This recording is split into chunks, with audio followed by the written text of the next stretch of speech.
Okay, magandang araw po sa inyong lahat mga minamahal ko mga kababayan, lalong-lalo na po sa ating mga kababayan Luzon, Visayas, Mindanao na lagi po natin nakakasama. Sa bawat araw po na tayo po ay mayroon pong pinag-uusapan dito po sa ating programang Reaction Mo, Birada Ko. At maging sa ating po mga taga-suporta, lalong-lalo na po sa ibang bansa, no? So bago tayo dumako sa ating po pag-uusapan ngayon mga kababayan ko, gusto ko munang sabihin lalong-lalo na po sa mga supporters po ni Congressman Romualdez. Kasi may nabasa po kasi ako at may natatanggap ako na pagbabanta, no? Doon po sa mga supporters po ni Romualdez o Congressman Romualdez, Martin Romualdez pala, sorry. Kasi meron po ako nababasa na mga banta. Ito po yung mga banta na nababasa ko. Una, dahil nga sa tinitira po natin dito si Martin Romualdez dahil nga sa kanyang pagpapabaya bilang leader ng Kamara. Dahil hindi niya man lang sinaway o kinontra ito pong si Saldico sa pagwawalang hiya nito sa pera ng taong bayan o sa pagnanakaw nito sa pera ng taong bayan. Alam nyo, sa totoo lang yes, kinakailangan ko po ng tulong, kinakailangan ko po ng pinansyal na suporta. Dahil hindi naman po ganong kalakihan yung ating pong natatanggap sa YouTube. Yes, may natatanggap tayo. Pero halos kalagitnaan pa lamang po ng isang buwan, halos ubos na po dahil po sa napakaliit lang naman ang ating nakukuha, no? Maganda pa nga siguro yung nagtatrabaho sa pabrika, mukhang mas sobra-sobra pa yung kanyang kinikita, no? Hindi ko rin masisi yung ating mga kababayan, siguro naniwala sila doon sa paninira sa atin ng ating mga kalaban, lalong-lalo na yung paninira ng INC sa atin. So hindi ko rin masisisi itong ating mga subscriber na iba kung bakit kung ganun lang kakitid yung kanilang mga utak na basta-basta na lang naniwala at bumase lamang doon sa sinasabi ng ating mga kalaban. Pero isang araw, isa lang sasabihin ko sa inyo, ipapamukha ko mismo sa inyo kayong mga subscriber ko na naniniwala doon sa mga paninira sa akin ng ating mga kalaban. Lalong-lalo na tungkol sa mga kaso-kaso na yan, papakita ko po sa inyo. Mismo ako po pupunta ng NBI, pupunta po ako tawag nito, ng korte para ilalive ko, ibibidyo ko mismo para malaman ninyo. Tatanungin ko kung may kaso ba ako, kung may ganito ba ako, kukuha ko ng National Police Clearance para mapakita ko sa inyo. Wala minsan makitid mismong kakampi na natin, di ba? Mas gusto nila yung mayayaman na vlogger, mas gusto nila yung wala namang problema yon, no? Eto, bumalik tayo kay Martin Romualdez. Lalong-lalo na sa mga supporters niya. Biro mo ba naman, nagbanta ba naman sa akin na dahil daw tinitira ko na si Romualdez, hindi na daw siya magbibigay ng suporta sa akin. Ano ngayon? Bakit? Sa tingin mo ba? Yun na magiging katapusan ni Epifanio Labrador?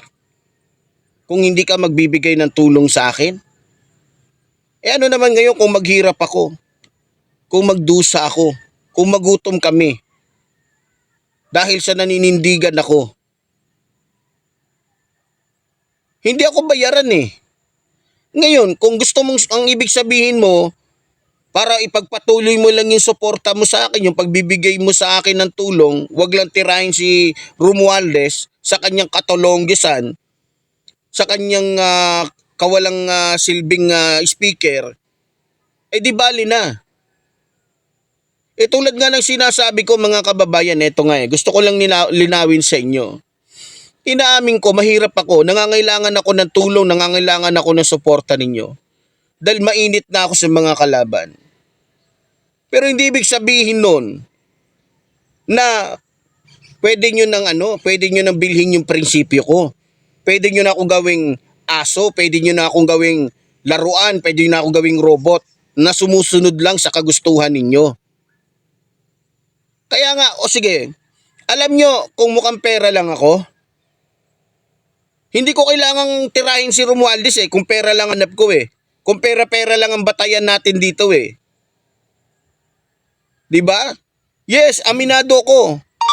Kailangan ko ng tulong, kailangan ko ng suporta. Ha?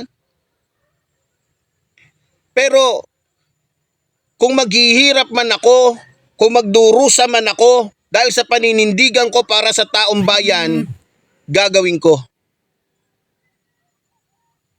Hindi ko kailangan yung tulong mo sa akin kung ako naman ay gagawin mong aso. Sa'yo na kung ano man itutulong mo sa akin, sa'yo na ibigay mo doon sa mga bayarang mga vlogger. Huwag sa akin, hindi ko kailangan yan. At kahit magulam kami ng asin, tumira ako sa isang barong-barong, tumira ako sa butas-butas na bubungan, okay lang. Kesa tumitira ako sa magandang tahanan na mukha naman akong bayaran. Kaya doon sa mga supporters po ni Congressman Romualdez, kahit kailangan ko ng pinansyal suporta, pero kung ako'y tuturuan ninyo sa dapat kong gawin at huwag manindigan sa tama, sa inyo na yung pera na yan. Isaksak nyo sa baga ninyo. At naniniwala naman kasi ako na kung may mawawala, may darating.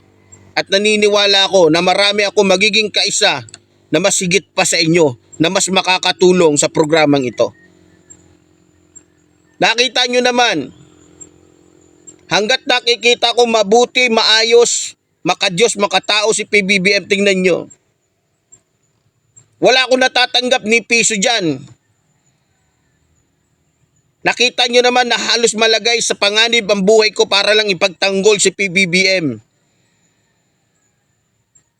Pero hindi ko yun, kumbaga sa hindi ako nagdadalawang isip at kinararangal ko yun. Sapagkat kung yan lang ang paraan para makatulong ako sa pamamagitan ng ating programang ito, masasabi natin dito yung saloobin ng mga Pilipino ay gagawin ko. Kung dyan ako sa parting yan makakatulong sa mga Pilipino.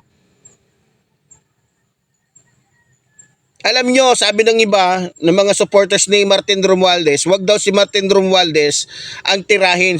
Si Saldico daw kasi aso daw yon o tao daw yon ni Rodrigo Roa Duterte. Yun naman pala eh.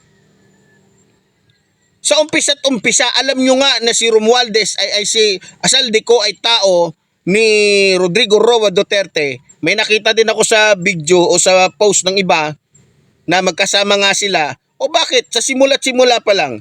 Bakit sa dami-dami ng mga congressman na pwedeng kaibiganin, maging kakampi o ilagay sa posisyon, bakit si Saldico pa? Di ba? Bakit si Saldico pa? Ay dapat pala sa umpisa pa lang, hindi nga kayo pumayag na si Gloria Macapagal maging House Speaker eh. Tapos ngayon pumayag kayo na si Saldico ang humawak sa kaban ng pera ng taong bayan na aso din naman ni Rodrigo Roa Duterte. Di ba? O sinadya nyo para pag nagkabukingan ay ang matuturo nyo si Saldico. Tapos sasabihin nyo tao ni Duterte. Hindi ko pinagtatanggol si Duterte pero mukhang may mali.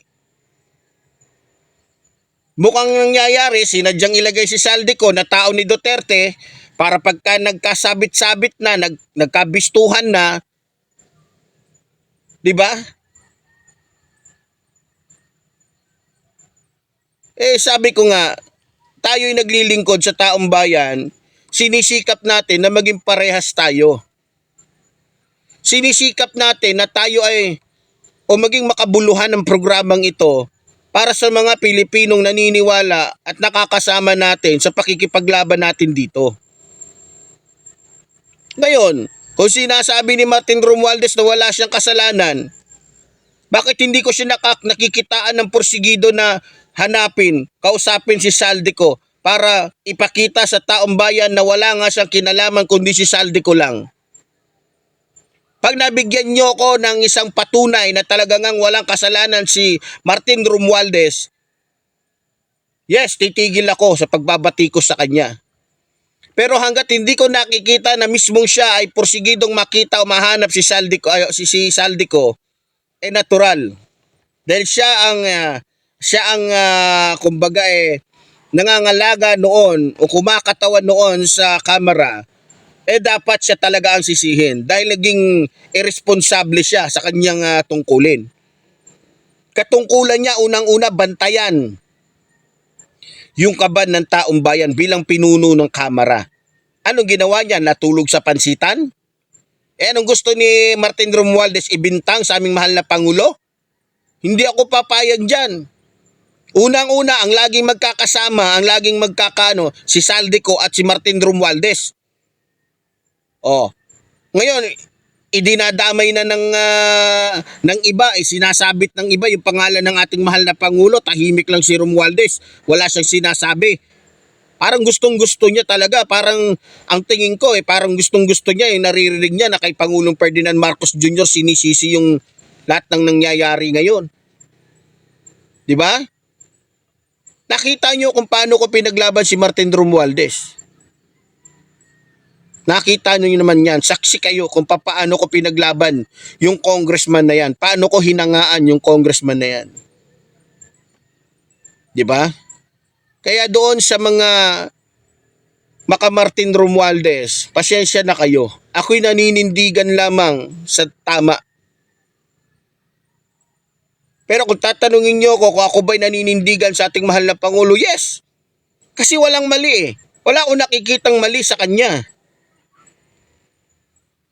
'Di ba?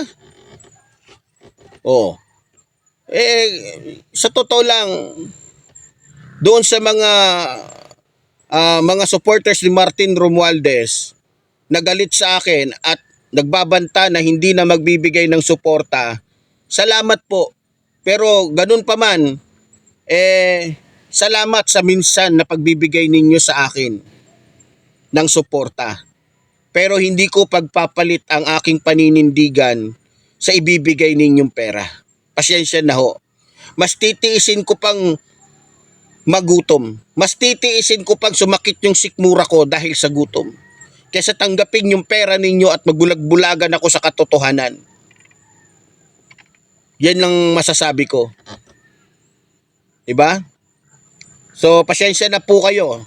At ako'y naano lamang, talagang ako'y parang uminit yung ulo ko doon sa mga nabasa ko sa mga supporters ni Martin Romualdez. Sa totoo lang mga kababayan, pag ako nagsalita at ako'y napuno, baka may matuklasan kayo na pinipilit ko lang itago ito dahil ayokong sakyan yung pagkakataon na nai-issue si Martin Romualdez. Alam ni Ma'am Danga yan, ha? Yung ano niya, kanang kamay niya, yung sekretary niya. Baka mamaya pag may sinabi ako dito maggalaiti kayo sa galit. May patunay ako. Kaya sa totoo lang, 'di ba? Pero hayaan na natin 'yan. Basta para sa akin, ako ay nagsasalita na para sa mga Pilipino. Kung sinisisi ko man si Martin Romualdez, may dahilan. May dahilan ako. Kasi ang nangyayari, Pangulo natin na sinisisi imbis na siya. 'Di ba? Ganun pa man, pasensya na po kayo. Ngayon naman sa mga maka-BBM natin mga kasama, kaisa, sana po, wala na ako ibang asaan, kundi kayo na lang. Naniniwala naman ako na hindi makitid ang mga utak ng mga PBBM supporters. Alam nila kung ano ang tama't mali. 'Di ba? Ngayon, pag napatunayan ni Martin Romualdez na ilitaw niya si Saldico, maniniwala ako sa kanya na hindi niya anong pabaksakin ang ating mahal na Pangulo. 'Di ba? Patunayan niya. Ipaglalaban ko siya bandang kahit sa anong sitwasyon. Umulat umaraw man, magsasalita ako dito para sa kanya. 'Di ba? Nakita nyo kung paano ko minahal si Martin Romualdez, paano ko siya pinaglaban, yung pagkaalang ko sa kanya, nakita, nasaksihan niyo yan. 'Di ba? Kaya sa mga kababayan natin, maraming salamat po sa inyong lahat. Muli po, tulad po ng sinasabi ng lingkod, mabuhay po ang ating inang bayan, mabuhay po nagmamahal sa ating inang bayan. Maraming salamat po.